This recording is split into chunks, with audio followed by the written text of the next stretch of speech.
maaraw man na nakikita nyong video dyan sa aming pre-scenic video inset. Pero nagsisimula na ang ulan sa labas at patuloy naming papaulanin ang volleyball action mula dito sa Philoil Flying V Center sa San Juan. Maghaharap po ngayong hapon ng ating Ateneo-Motolite Lady Eagles kontra ang ating Tacloban Fighting Warriors dito lamang sa Premier Volleyball League Open Conference.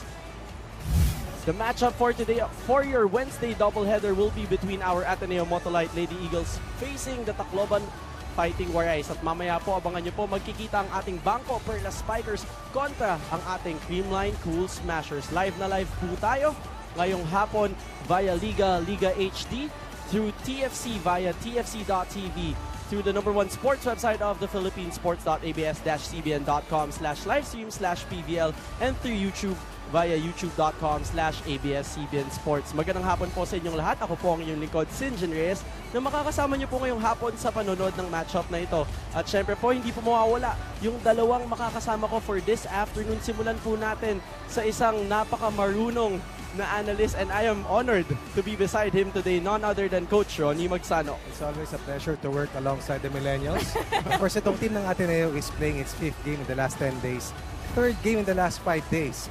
And they're looking for their 3rd straight win to fortify their hold dun sa top 3 spots sa ating competition. On the flip side, for the Fighting Warriors, talo ng 2 sunod, ayaw matatlong sunod, gustong manatili in the thick of the fight for a spot in the playoffs. At yan nga yung magiging kwento natin for today. At syempre po, may sasama din sa atin via courtside, none other than the very beautiful Denise Pinsay. Gavin, I'm glad to be part of this millennial panel with you, Coach Yes. Ronnie, Wala akong to learn masabi. from your ways.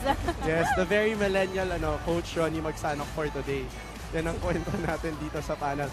Pero bago po tayo magkalimutan, simulan na po natin tong game na to. Tara, game!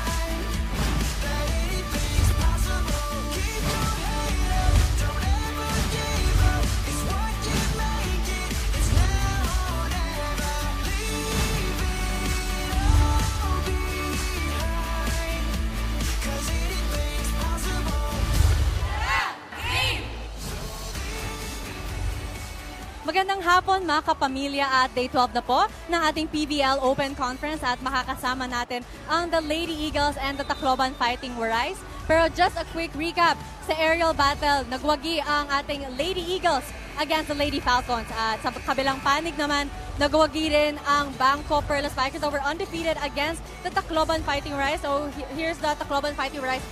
Coach Ronnie and Sinjin still looking for that win and that spark. At yan nga, Denise, nabanggit mo nga yung mga kwentong yan at yan nga ang magiging backstory sa ating team rankings. Kung ano nga bang nangyari dyan, Coach Ronnie, i-update natin ang ating mga kapamilya. Tandaan natin na bawat team ay maglalaro ng 7 laban kada round. A total of 14 games for the 8 teams that we have. Tapos yung top 4 dyan ang tatawid sa semifinals. Right now, kung titignan natin, nasa second to the last game sa unang round itong maghaharap ngayon. Subalit ang kinatatayuan ay sa magkaibang pwesto. Ang Fighting Warriors mas mabuti lamang sa 2 pang mga teams, ang teams ng Adamson at ng Lady Oragon, samantalang ang Lady Eagles naman 1 win away from being ahead dito sa Cool Smashers na maglalaro mamaya sa ating pangalawang laban.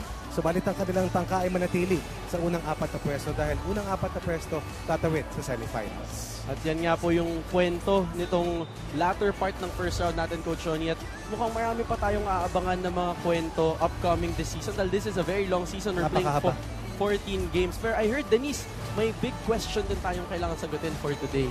Now that you mentioned it, yun nga ang tanong, Sinj, na can the NCAA core of the Fighting Warriors, kaya ba nilang talunin ang one of the final 4 contenders in the UAAP, the Lady Eagles? Well, let us know kung sa tingin nyo kaya nila by tweeting us at ABS-CBN Sports with the hashtag PVL on ABS-CBN. Check out na rin our Instagram page, that's at ABS-CBN Sports. And for all things Premier Volleyball League, sabi mo nga, Sinj, mahaba-haba ang ating conference para. So check out all their skeds, the interviews on the Philippines' #1 sports website, that's sports.com-ABS-CBN. And of course, tuloy-tuloy lang po ang pang-like, follow and share ng ating Facebook page at Premier Volleyball League. And if you can't watch our games live, well, you can watch it on our YouTube channel. That's youtube.com/ABS-CBN Sports. Yun naman, kaya wala talagang excuse, Coach Sean, na mamiss mo. Oo, kompleto segados tayo dito sa PVL at walang excuse. Pero si Denise, tuloy ang pag-ikot dito sa ating PhilHealth Flying V Center at mukhang marami siyang sasagaping kwento ngayong hapon. Pero sa amin pong pagbabalik ni Coach Sean, hihimayin namin ang matchup na ito at may makakasama tayong player dito lamang sa Premier Volleyball League Open Conference. And we are about to begin our match. We are seeing the protocol between our Ateneo-Motolite Lady Eagles and the Tacloban Fighting Warriors, which is a sign na pasimula na tayo sa maaksyong hapon natin ngayong Miyerkules. At kung titingnan natin, mukhang handang-handa na itong dalawang koponang itong makita at makaharap ang isa't isa because this is their first meeting here in the PVL.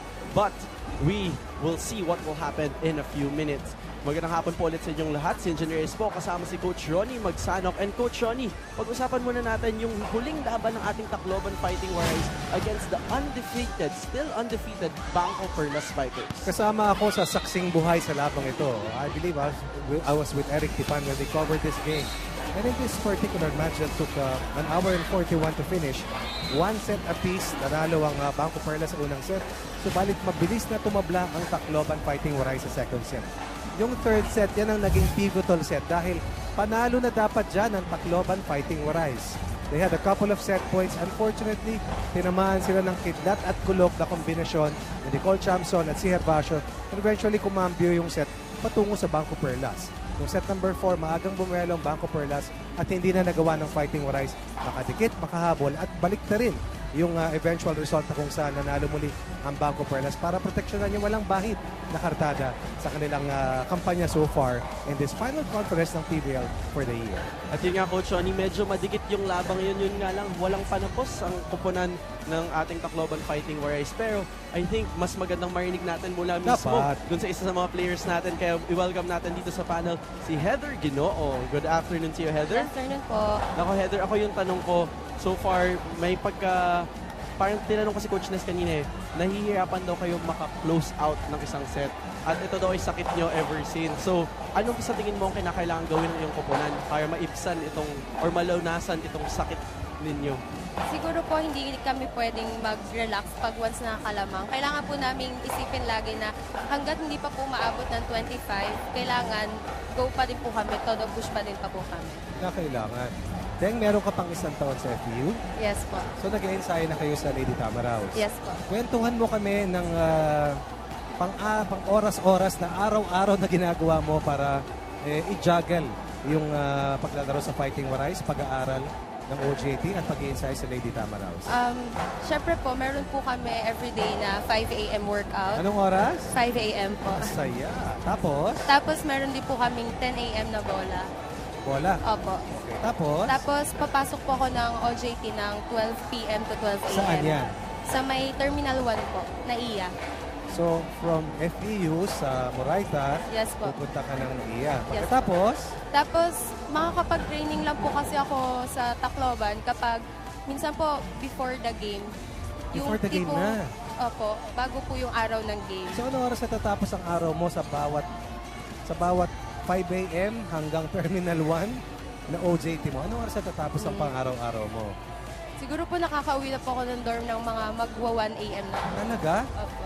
So ano yun, 4 na oras na lang halos yung tulog mo? Opo. Kung hindi mo nga naman talaga malalaman what goes on behind the scenes sa ating mga student athletes, hindi mo makikita yung sakripisyo nila. Opo. At Kaya grabe din, kung close out ng laro lamang ang problema nyo, tingin ko kaya nyo yan. Dahil mas mahirap yung ginagawa mo sa bawat araw na paggising at pag-uwi mo ng alauna. Good luck sa inyo. Thank at you maraming po. salamat. Thank you po. Maraming salamat, Heather. At maaari ka na bumalik sa iyong warm-up at thank you so much for joining us today. Pero grabe, Coach Sean, grabe yung pinakita ni pinapakitang effort pala nitong si Heather. Hindi lang si Deng yan. Lahat ng mga players natin dito na nag-aaral pa sa different universities and colleges, ganyan talaga yung pinagdadaanan. Now, as we emphasize kung anong klaseng inaabot ni Heather at sakripisyong ginagawa just to be a student athlete and just to also try to provide for her family. We also highlight the fact that this is a 20-year-old pride from Cavite, number 9 in scoring, number 7 in spike percentage, 17 out of 55 versus Banco Perlas,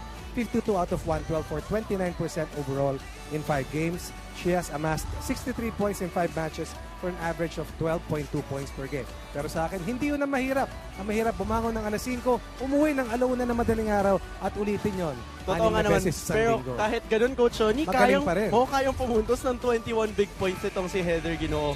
At yun nga naman yung naging sakripisyo niya ay worth it naman dito para sa ating Tacloban Fighting Warriors. Pero Coach Johnny, enough about the Tacloban Fighting Warriors dahil sa ating pagbabalik. Pag-uusapan naman natin yung kabilang koponan ng ating Ateneo-Motolite Lady Eagles dito lamang sa Premier Volleyball League Open Conference. At nagbabalik po tayo dito sa Premier Volleyball League Open Conference. Tulad nga po ng pangako natin, pag-uusapan naman natin ang huling game ng Ateneo-Motolite Lady Eagles kung saan sila nanalo in 5 amazing sets, Coach Johnny. I got to cover that game. It was one of Kayo ba yun? Yes. Kaya pala, nagulat ako last week ha? Sabi ko, hindi pa tapos yung laban. Tama, di ba? Yes, it was one of the longest games that we've had so far. It lasted 2 hours and 15 minutes all in all.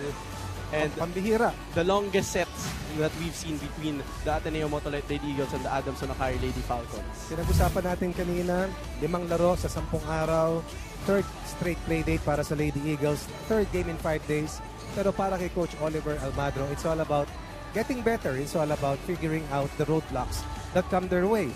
At they had to endure yung best game ng Adamson so far, who were winless. Pero alam mo naman, pag ang kalaban nila ay katunggali sa UAP, it brings out the best dito sa Soaring Falcons. And they did their best, kaya lang kinapos.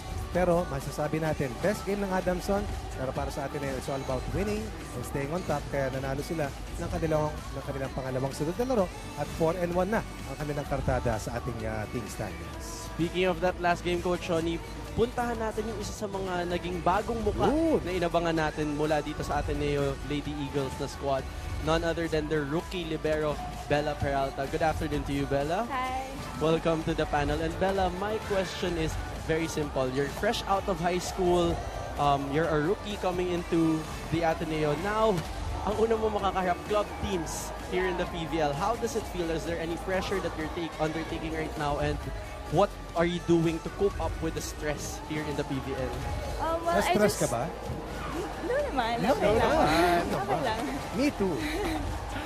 But yeah, like I just try not to think about external factors. Like I don't let the pressure get to me. And if ever, like I just take a few deep breaths. Like what we do with the team, we meditate.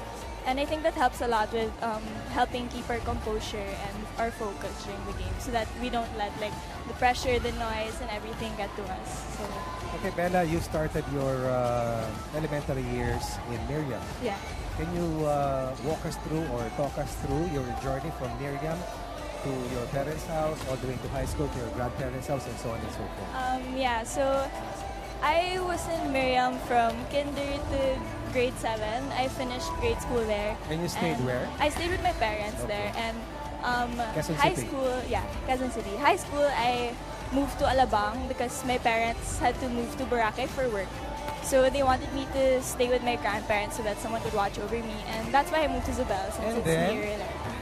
Okay. Yeah, and in Zubel, like I joined the team and I got a lot more exposure, and that's where like I grew a lot, like not just as a person, but And then also, back to Katipunan. yeah, and now back to Katipunan. Yeah. More With power my to you and parents the rest of again. the Lady Eagles. I guess it's been a long journey for you from north to south, back to north. But I think this is just the start of your big UAAP career that has already unraveled after that fine performance in your last week. Yes, it already sparked, nag-spark na yung kanyang career. Nag-blossom dito sa- na. Oo. So aabangan pa natin yung si Bella Peralta. At maraming salamat, Bella, for Thank joining you. us here in this afternoon. And you may now go back to your training. I'm sure Coach O is Meron looking ka ni for you. Coach Yeah. O. Oh no. Pero balikan po natin yung napakagandang performance ni Bella Peralta wherein Peralta gets the nod. Finally, she started or became part of She that was starting given six. extensive Yes. playing time for the first time in this conference. And I'm a firm believer in the fact that you always have to be ready when your number is called.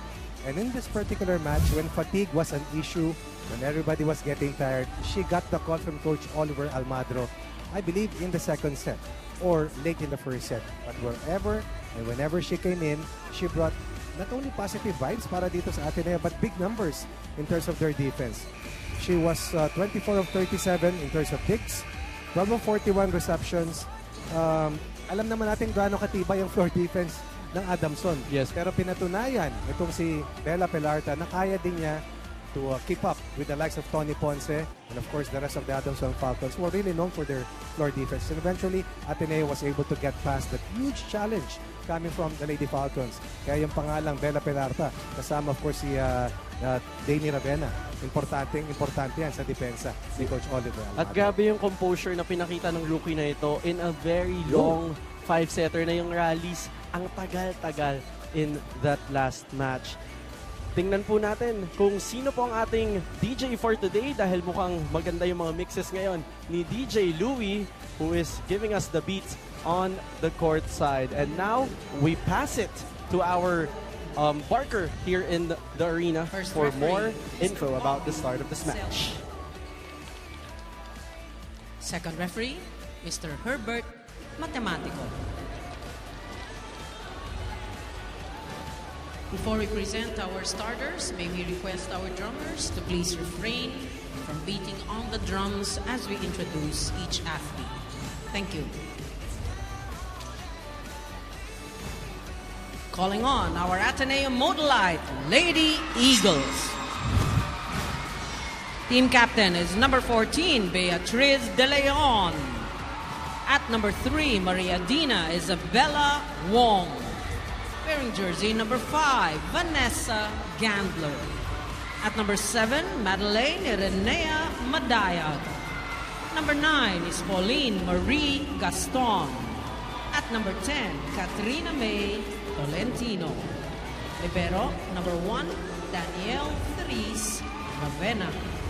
Head coach, Mr. Oliver Almado. Presenting our Tacloban Fighting Warais. Team captain is number 18, Jovelyn Grace Prado. At number 2, Mary Ann Esguera. Number 4 is Heather Ann Ginoo. At number 12, Kyle Negrito. Wearing jersey number 14, Mary Dominic Pacres. And at number 16, Jeannie De Los Reyes. Libero, number 3, Jonalyn Ibiza. Head coach, Mr. Ernesto Nes Milon. Opo. This is match number 23, preliminary round. May the best team win.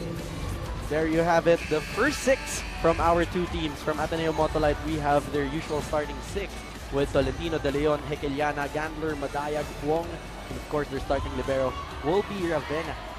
Sa kabilang panig naman sa ating Tacloban Fighting Warais, Prado, Esguera, Negrito, Ginoo, at dalawang bagong pangalan ng ating nakikita dito, si Jenay De Los Reyes at si Tintin Bacres. Of course, ang libero ay si Gala.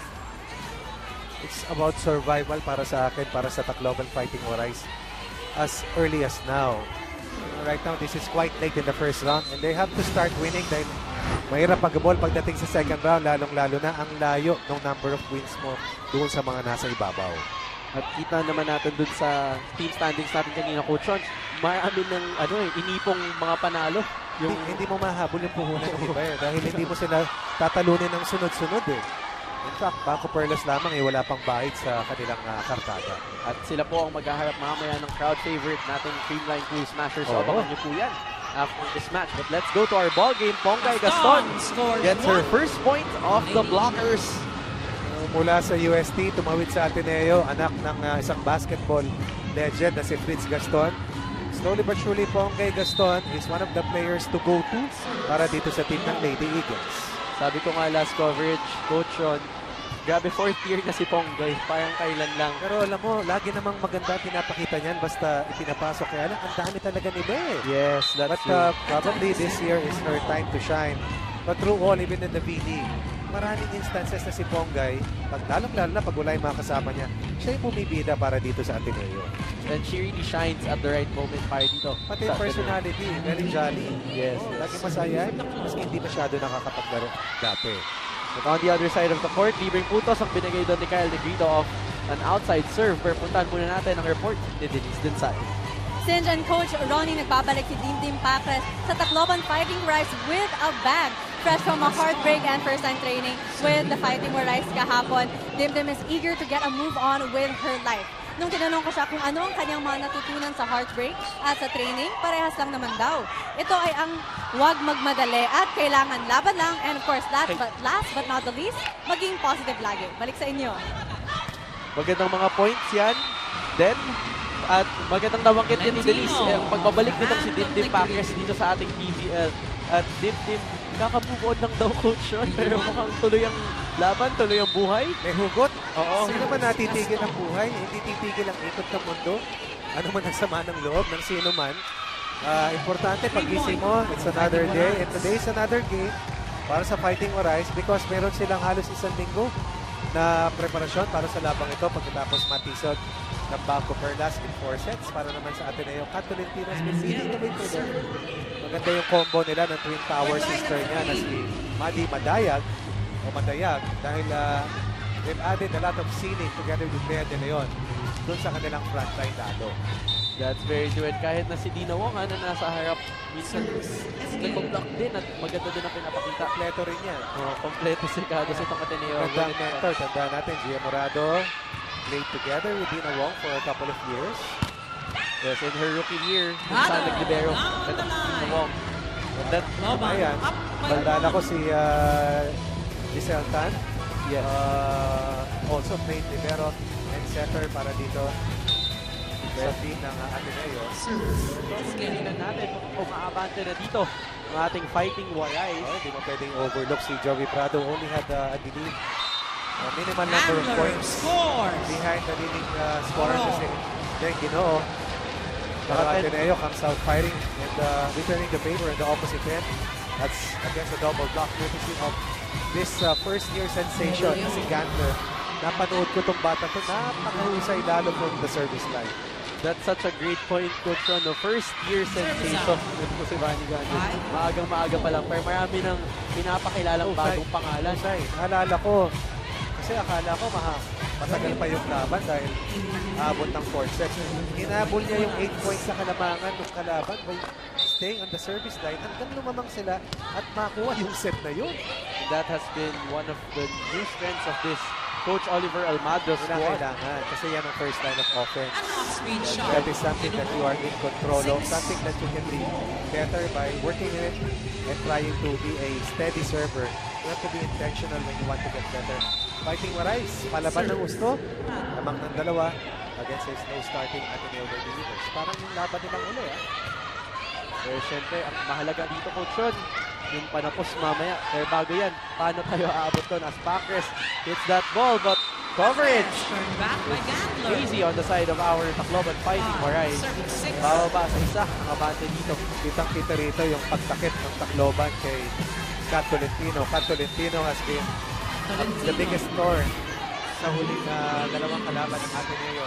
Halos 50 points ito in the last 2 matches for the Lady Eagles. But now she's on the service line, but ayun, kukuha pa din ng puntos mula sa service line. Right, stat line ni Kat Tolentino in their last win. 20 of 76 spikes. She also had 5 of Ateneo's 13 blocks and 3 of the Lady Eagles' 6 service aces. Top to bottom, the contribution coming from Kat Tolentino. Yan naman yung inaasahan mo kung may player kang above 6 foot, wing spiker. Dapat maaasahan mo talaga all around. Pero dito sa kabilang panig, mukhang marami at may bago tayong mga makikilala din. Tulad ni De Los Reyes na huling pumalo doon. Drop ball from Dina Wong. Wong sees the hole. That is something that you always urge your setter to be able to do, be a scoring threat. But in order for you to do so, you have to be great in this direction. Great at freezing defense, and of course, very smart in reading your opponent's defense at yung placement nila sa kanilang transition team. Titingnan natin kung paano naman sasagot dyan, Coach Sean. Returns the favor. 7-0. That's what smart hitters are able to do. Find the donut in the defense. And then, was nearly unstoppable sa huli nilang pagkatalo. Then, 17 of 55. Also had 3 blocks and 1 service ace, accounting for 21 points in that losing match. Hindi na nga yung malakas na palo yung ginagawa ni Deng. Talagang smart placement na lang. Kasi kumpiyansa na eh. At kontrolado na niya yung sarili niya. Talo yung isip niya. Tingnan natin kung sino susunod na gagawa dito. But Jenay de los Reyes, ball goes wide para dito sa ating Tacloban Fighting Warriors, and that brings Ateneo to the first technical timeout. Magbabalik pa kami dito sa PVL Open Conference. And we are back here in the Premier Volleyball League Open Conference. Feline Fury mula kay Kat Tolentino na 24 big points lang naman ang kinontribute para sa kanyang koponan. Rather, 28 big points ang kinontribute para sa kanyang koponan in the last match. And yun nga, nabanggit ni Coach Ronnie last time, 2 games halos 50 na. Or lampas-lampas 50 na yung binibigay dito. Pambihira itong si Kat Tolentino. Isang malaking dahilan kung bakit ngayon sila ay halos nasa tuktok. In terms of spike percentage, Kat Tolentino, number 9. In terms of blocks, Kat Tolentino, number 2. In terms of service aces, Kat Tolentino, number 10. In terms of being one of the leading scorers, just behind Eliza Valdez, 96 points in 5 games. Unbelievable. And it's just the start for the new sweet Coach Oliver, di ba? Bago na si Kat. And we see a lot of confidence no, parang na-overcome niya na trauma niya from her previous injuries. Ilang beses na naman kasi yun. Oo, 3 ACL. Calculation. De los Ito Reyes. pa during the V-League nangyari. Hindi pa nagsisimula yung Oo, laro. warm up pa lang. Oh, of course, Kat Tolentino is the sister of former varsity player na si Grace Tolentino. Well out, the Blue Eagles win the title last year in season 8 of the UAP. So, a lot of sports. Ganda pedigree. Oo, may pedigree. Bigyan nga natin. Balik tayo dito sa ating match. You know, they're off the hands of the blocker. Sasagot sa kabila. Gaston, cross court. Tacloban keeps it alive. Tolentino from the back row. Tolentino. Hits the Back spot row attack. for Tolentino. Papunta pa lang kay Service Dina seven. Wong yung bola. Hinihingi na ni Kat Tolentino. She was shouting, Tin, Tin, Tin. This is the reason why. With her height, she's blessed enough to be able to see and view from her vantage point yung butas. Kung saan libre, ganun yung bola talaga. Sa hatutan Saka with your tama ka jump eh. Wing release. spiker, Yeah. hindi middle hitter eh. Yes. Ilan lang yung ganyang kalaki in that position. Kung meron man, Ano na yan? Gem na yan sa atin dito. Ginoong. Bihira on the yan. hitaw. and I'd like to see Kat Tolentino be a part of the national team in the near future. Given her height, given her capacity and her development. But right now, her intent is to help out Ateneo get to the playoffs of the final conference ng PVL. And naputol na yung scoring run ng Ateneo. 4 ang inabot bago napigil ng Tacloban. At yan naman yung aabangan din natin, Coach Ron. Pero ito, 2 magkasunod na puntos para sa ating Fighting Warriors. Hindi maganda ang first ball ni Gander. Naghanap ng 1-2 play. Si Dina Wong, subalit hindi umahon. 2 straight points for the Fighting Warriors on De los Reyes. one of their 2 new players in the roster. Itong si Ate Jenay de los Reyes, who comes from the Army, the Lady Troopers. Siyempre, napansin natin may mga bagong players na naidadagdag na dito. Hindi lang sa team nila, di Yes. ba? With Pati sa other teams liga. as well. Dahil, syempre, may mga kuleyo at universidad sila pinaglalaroan. Coaches and schools will allow you. But when they recall you, kailangan, order of the day is to say yes and go back to the nest, so to speak. At yun nga yung naging kwento yung dalawa nating Lady Warriors in the name Esguerra of on the shoot Judith set. Abel and Seth Rodriguez, Right. who will be missing action for our Tacloban Fighting Warriors so far in this conference dahil yun nga, pinatawag na ulit ng Alam ko si Coach Jerry Yee, naghanap na rin ng mga bagong players. Opo, dahil yung CSB din, Correct. yung mga CSB players, pinapa-recall na daw for Sa kalaro ng NCAA. at least 5. Sa karamihan naman, 5 games ang inilaban. Don't forget about PDL. De Leon. As Dina Wong activates her middle hitter, PDL rises to the occasion. Back set. Sorry, fake back set. And look at that power tip coming from PDL. Pwede tayo, Coach Ron, nagugoyo si Ginong dito. Very precise sa kanyang passing. Kuha na niya eh. I think that's something that we've seen from Dina in the past few years, yung growth niya din as a spiker. But ito, 4 touches ang itatawag. Fighting Warriors. Sayang yung sipag doon ni Joey Prado. Maswerte rin kasi si Dina Wong, maswerte rin si Hitchcock. Dahil yung kanilang mga sinundan, Kim Fajardo, Gia Morado, these are champion players, but more than that, good mentors. good examples. Grabe naman kasi din yung playmaking ng UAAP nung panahon nila Gia. The block. Ito, ng panic naman. Kyle Negrito connecting with her middle, Anes Guerra. And that's the Lady Tamaraw going to the Lady Chin. Rather, their team captain, on the test play. Nakakalito, mabilis na din yung test play dito. At sa gitna na pinapalo si Joey para maitago naman. And here on the other side, free ball ang bibigay ni Vanny Gandler.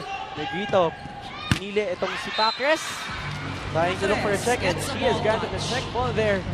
It's a 1-point game para dito sa ating Tacloban Fighting Warriors. Balikan natin yon. Specialty of the house para kay Dean Pacres. Ayun naman, Off the single block. Sumabit dun sa mga dali ni Pong. Hindi naman niya maibabaon eh. Ibanda mo na doon sa solitary defender. Going here, Anes Guerra. Esguerra. Hitting it right down. We're tied at 13. Esguerra's been very aggressive. Negrito has located Esguerra a couple of times and as a result, we're tied at 13 apiece. Pakinggan natin ang timeout ni Coach Oliver Almagro. Sa bola ko na nangyayari sa bola. Now, tumalon yung spiker, gusto mo abutin ka agad. Ano pa sinasabi sa inyo? Kailangan patience in blocking. Hindi pwede pag tumalon kayo, akala nyo mabablock nyo kaagad eh. Pangalawa, why are we like this? It's because you're not moving. We have to keep on moving and we have to keep on talking. Kaya, wala na nagsasalita kung sa pumupunta yung tao eh. Nabibitawan nyo kaagad eh. Hinihintay nyo yung darating na atake. You're not pointing, you're not choosing kung ano yung mapablocking eh. Yung ito yung ginagawa, oh, listen up! Ito yung ginagawa, dito, tsaka isa dito. Now, huwag ka magmadali. Kasi hindi naman sa Patience at dahan-dahan daw Coach Sean. Ang reminders dito ni Coach Oliver Almagro dahil mukhang naratin na yung kanyang mga girls sa loob ng court. It's all about the young Turks versus the veteran blood on the flip side. Pero yung experience, ano kukuha na nila dito in the last 2 weeks, eh, malaking learning curve para dito sa Lady Eagles. Right now, this is a different challenge that's staring them in their faces. Yes, at yan yung titingnan natin kung yung combination pa nito. Yung tanong ni Denise kanina, kung yung combination pa nitong NCAA at UAAP standout ng Tacloban Fighting Warriors, kakayanin ba nitong kupunan ng Ateneo Lady Eagles? Sa katandaan natin, pag may bagong players, mahirap din yan sa una. You have to adjust. Right? Wala sa scouting reports nyo eh. Wala sa pinagandaan nyo. Eh, mahuhusay din itong si Pacres at si De Los Reyes.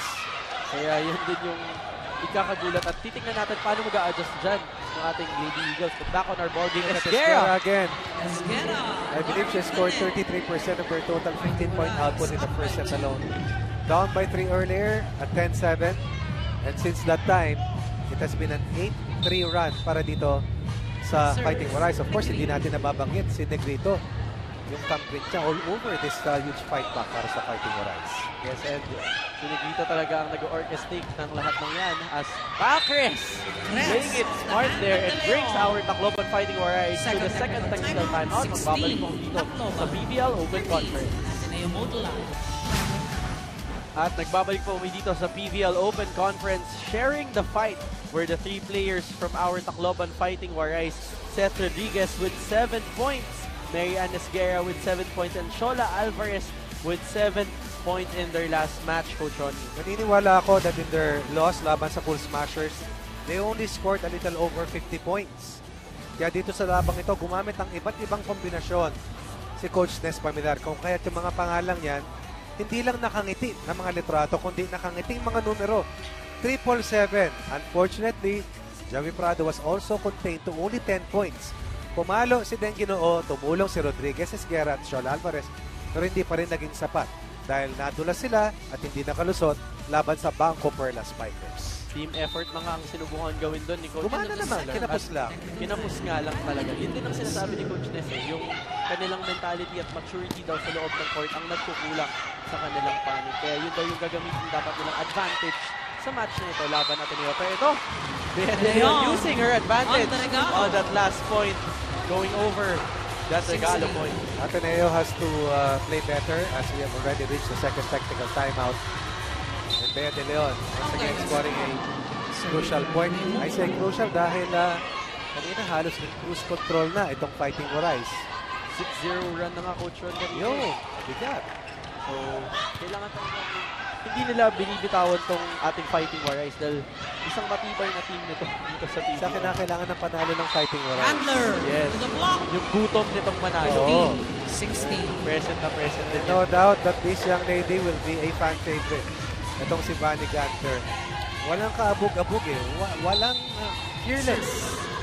Ay, pero kayo pa lang meron na yung sarili ng placard dito. Team Vanny Official. pwede. Ayan, Dito no? sa arena. Harap natin. At- Down to 1. May hundreds of members na daw yan. Balita sa akin ng mga fans ng Ateneo. So, mukhang maagang maaga. Simula. Pero, ito. De Leon on Nice the try there from one-handed set. Ibiza. But We're tied De at Leon is 16. unstoppable in that BDL. middle position. One of the more veteran of one of the veteran players si Coach Oliver Almagro. Service. But let's go back to our Bangko save of the day. Yung play, bago yun. Magandang save mula dito sa ating Tacloban Fighting Warais earlier.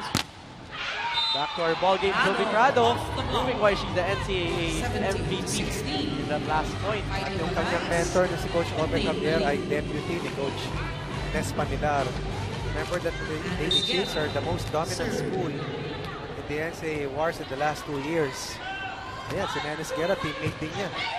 Back-to-back championship na nga. De Leon with a quick hit. Pero syempre, Tied at back-to-back 17. bridesmaid din naman itong ating Lady Eagles. Oo, kaya gusto na nila maputol yung pag-rerena ng Lasal. But right now, BDL isolated once again. Hit De Leon. Ginawang with a perfect set. No one in front of BDL in that last instance. Let's go back to our ball game. Pacres tries to go Pacres. over the blockers there, Well and read by denied Handler. by Vanny Timeout. Gander and Manny Madayag Fighting Warais. with a Score combination. 17. Moment. Kaya tatawag ng timeout dito si Coach Ines Pamilar. Pakinggan po natin ito.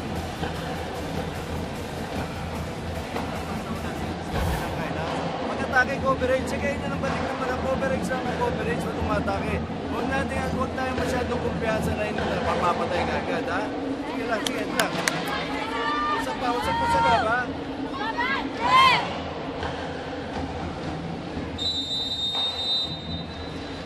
Merong magandang katangian ng Ateneo. They are the second best blocking team. 13 blocks in their last win, 11 blocks previous to that game, 24 blocks in the last 2 matches, and as a team, they already have accounted for 55 blocks in 5 matches for an 11 block average per outing. Nakikita mo itong ginamit nila para makahabol, makabalik at makuha muli yung kalamangan. And of course, at the forefront is BDL herself, Bea De Leon. At yan ngayon bagong nakikita natin sa Ateneo. They're now a blocking team. Lalaki eh. And using their height to their advantage. Pero yun naman yung hindi ko gusto. Pati si Vanny Gander, ang laki eh. Yes, and she's still very young. Oh. Roughly 17, 18 years old. Long-legged. So, tatangkad pa yan, Coach Yon, in the coming years. Pero ito, tabla tayo at 18 points matapos lumabas to service. Oh. Pero yun, balik regalo ang binigay dito ni Jovi Prado.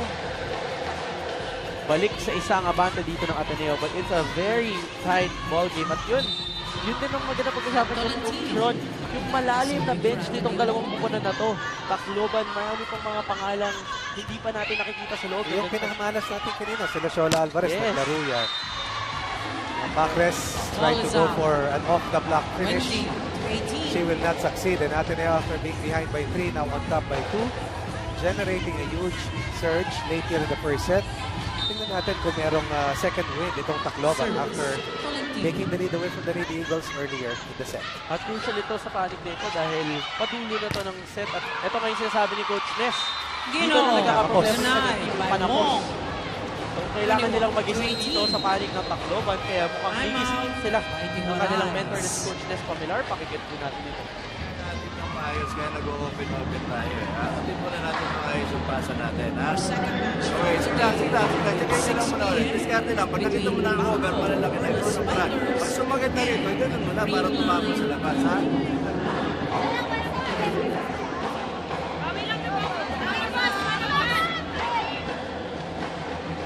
First ball ang hinahanap dito ni Coach Nes Pamilar sa panig ng kanyang Tacloban Fighting Warais kasi yun daw yung nakikita niyang kulang yung paghatid ng bola kaya ang ending daw open na lang. Dadagdagan mo na. Kailangan they have to do a better job leading the blockers of Ateneo. Then sabihin natin, para mga payong talaga, kung babawan ka, kaya mahalaga yung basa ni Negrito kung saan dapat dalhin.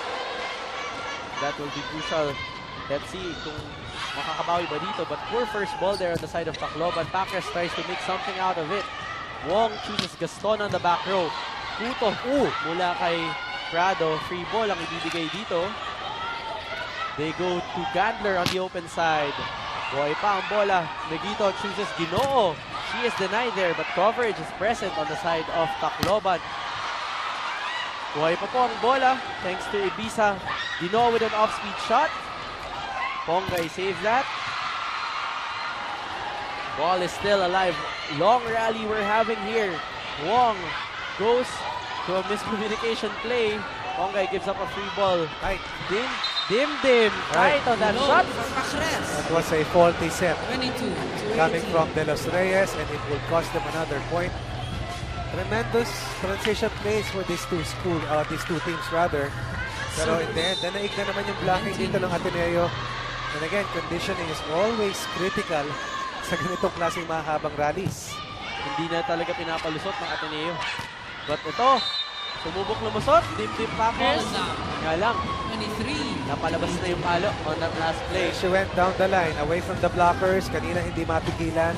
Ngayon naman hindi kumokonekta. And Ateneo pulling away with a 5-point lead. 5 points ahead, only 2 points away from winning the first set. Laban dito sa Tacloban. Makakatatlong puntos na dito si Kat Tolentino, but Negrito chooses De Los Reyes on the middle. De Los Reyes. But coverage denied. still unavailable on the side of our Set Fighting point Warais. advantage. At yan ang magdadala sa Ateneo sa set point advantage. Isolated, but Madayag will not allow that ball to sail across. Madayag taller than De Los Reyes. Madayag beating De Los Reyes. Madayag pushing Ateneo to 6 set points. Pinaanas na sa bilis nitong Tacloban Fighting Warais. Yun nga lang, hindi mo talaga lumusot. But lucky break here. Let's see if Ginoo will make something out of that. Coverage is there from Ibiza. Ginoo on the second try. Sasagot sa kabilang panik. Madayag. She is denied, but Madayag coverage is ends the missing set. on the side of our Fighting Warais.